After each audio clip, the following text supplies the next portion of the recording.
මැරෙන්න කලින් පුරුදු වෙන්න මේ කේන්තිය නවත්තලා මැරෙන්න.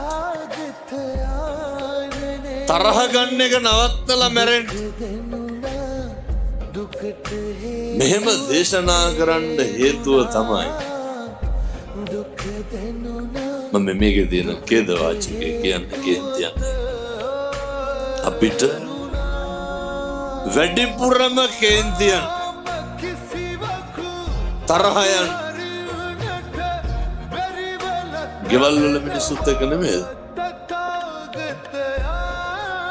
වැඩිපුරම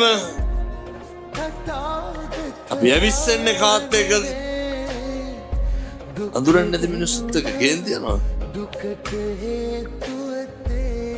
වෛර බඳින්න ඉක්මන් වෙන්නේ කාත් එක්කද? සහෝදරයොත් එක්ක.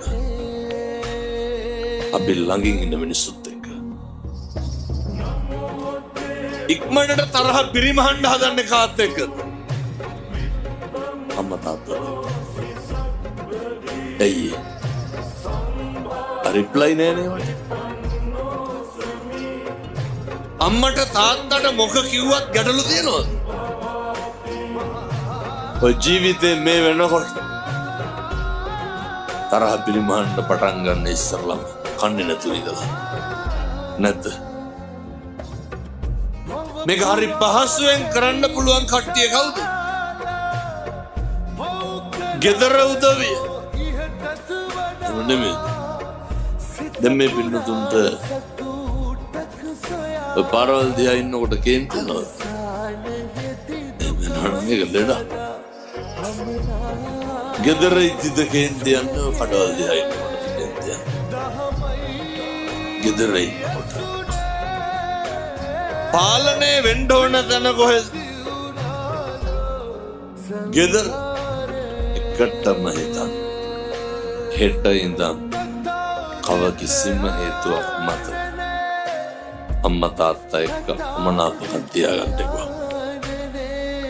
අපිට මතක නෑ පින්නතුනි අවුරුදු 20න් එහා එච්චර මතක නෑ. 10න් එහා මතක. අවුරුදු 5න් එහා මතක. මිනිස්සුන්ට මතක තියෙන්නේ